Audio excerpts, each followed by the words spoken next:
Good morning बंधुरा आज सकाल बेला आमरा चले एसेছি आमादेर गुरुपाठे और এই যে হচ্ছে আমার গুরুদেবের আশ্রমের মন্দির। মন্দিরটা দেখো কত সুন্দর, দুজনকে কি সুন্দর লাগছে। আর এই মন্দিরে দেখো কত ঠাকুর, মানে এই মন্দিরটার ভিতরে এমন কোনো ঠাকুর দেবতা নেই যে নেই, শিব কালী দুর্গা সব আছে, কি চাই। আমরা ছোটবেলায় দেখেছি যারা হরিচাঁদ ঠাকুরের ভক্ত বা হরিচাঁদ ঠাকুরের দীক্ষায় দীক্ষিত তারা অন্য কোনো ঠাকুর পছন্দ করে না, তাদের বাড়িতে আনে না, তাদের প্রসাদ পর্যন্ত খায় না। কিন্তু আমাদের গুরুদেবের মনে এরম কোনো ব্যাপার নেই। ওনার মন্দিরের মধ্যে দেখলাম সব ঠাকুর দেবতা আছে। এখানে আজ 3 দিন ধরে অনুষ্ঠান হচ্ছে, গান বাজনা হচ্ছে। আজকের অনুষ্ঠানটা শেষ, আজকে হচ্ছে কাদামাটি অনুষ্ঠান, যেহেতু আজকে শেষ, যাকে বলে মিন মৎসব। এই দেখো আশ্রমের সাইড, আশ্রমেরই পুকুর, পুকুর থেকে সবাই মাছ ধরছে। দেখো যে যেরমভাবে পারছে সে সেরমভাবে মাছ ধরছে। কত লোক লেগে গেছে সবাই, মানে এরাও মানে কি বলবো, এনারাও হচ্ছে আশ্রমের সব ভক্তরা, তারাও এসছেন, অনেক দূর দূর থেকে এসছেন, তারাও মাছ ধরছে। আনন্দ আর কি। এইটুকু পুকুরে তো আর অনেক মাছ থাকে না, অল্পই মাছ থাকে। এইটুকু মাছে তো আর এত লোকের আয়োজন হয় না, মাছ কিনেই আনা হয়।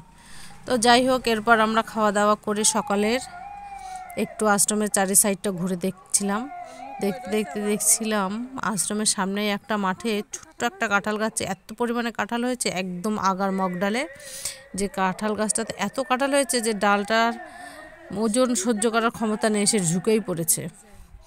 এরপরে দেখলাম অনেক দূর থেকে একটা মন্দিরের চূড়া দেখা যাচ্ছে, তো মন্দিরটা দেখবো বলে সেদিকেই চললাম।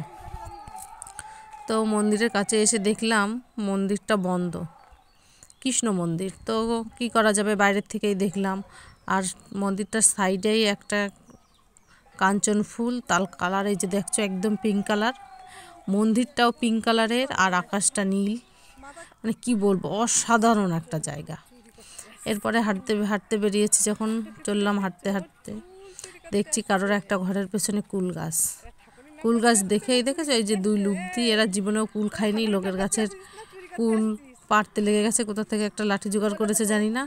যদি বাড়ির মালিক বাড়ির ভেতর থেকে এসে বলে আমাদের কুল পাড়ছো, আমাদের বলনি কেন, তাহলে এদের অবস্থাটা কী হবে বুঝতে পারছো। সে আলে নালে কুল খালে সেই অবস্থা দেখো।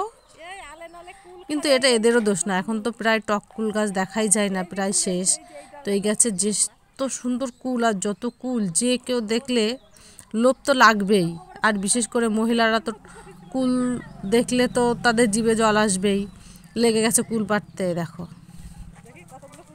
আর কুলগুলোও দেখো কি বড় বড়, একদম পেকে হলুদ হয়ে গেছে। তো যাই হোক, এরপর আমরাও হাঁটতে হাঁটতে অনেক দূর চলে গেছিলাম মন্দিরে। আস্তে আস্তে দেখি আশ্রমের সেই মূল অনুষ্ঠান, কাদামাটি অনুষ্ঠান শুরু হয়ে গেছে।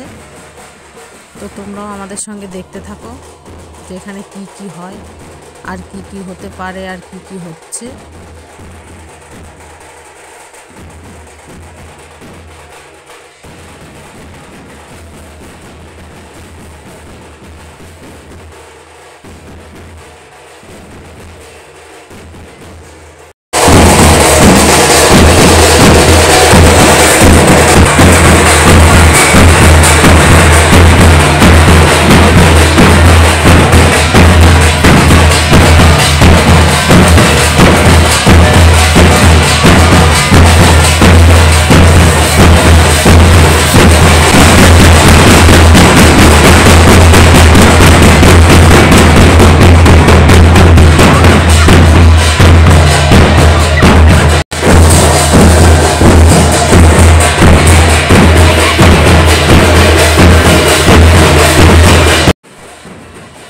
টাটা বন্ধুরা, তোমরা ভালো থেকো। আর আমাদের এই গুরুপাঠের এই অনুষ্ঠানটা তোমাদের কেমন লাগলো আমাকে অবশ্যই জানিও। আর তোমরা ভালো থেকো, সুস্থ থেকো, আর আমার সঙ্গে থাকো, আমাকে সাপোর্ট করো। টাটা।